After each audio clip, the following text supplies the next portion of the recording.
লিয়াগঞ্জ ধর্মপুর শালবনে প্রায় ২০০০ গিলা লতা ছড়িয়ে আছে। স্থানীয়ভাবে বান্দানা গাছ নামের পরিচিত এই উদ্ভিদ এক গাছকে অন্য গাছের সঙ্গে বেঁধে মনোরম দৃশ্য তৈরি করেছে।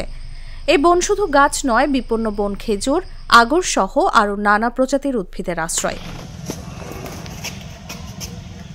প্রকৃতির এই রূপের জন্য পর্যটকরা প্রতিদিনই শালবনে ভিড় জমাচ্ছেন। স্থানীয়রা গিলা লতাকে বান্দানা গাছ হিসেবে চেনে, তবে তার প্রকৃত নাম ও বৈজ্ঞানিক তথ্য অনেকেই জানেন না। সাপের মতো আঁকাবাঁকা এই লতা শত বর্ষ ধরে শাল গাছের ওপর বেঁধে আছে। প্রায় ৭০ থেকে ৮০ মিটার পর্যন্ত শাখা প্রশাখায় ছড়িয়ে থাকা গিলা লতা যেন এক অজগরের মতো।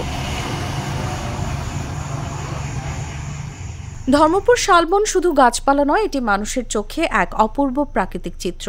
গিলালতা, পদ্মফুল, বন খেজুর সব মিলে একটি মনোরম বন প্রাঙ্গণ সৃষ্টি করেছে। বন বিভাগ আশা করছে এই জাতীয় উদ্যান পর্যটন ও গবেষণার নতুন দিগন্ত উন্মোচন করবে।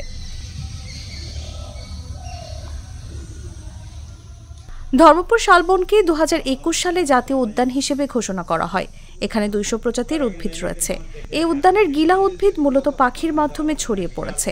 এই উদ্ভিদ শুধু পরিবেশ নয়, ভেষজ চিকিৎসার জন্য অত্যন্ত গুরুত্বপূর্ণ।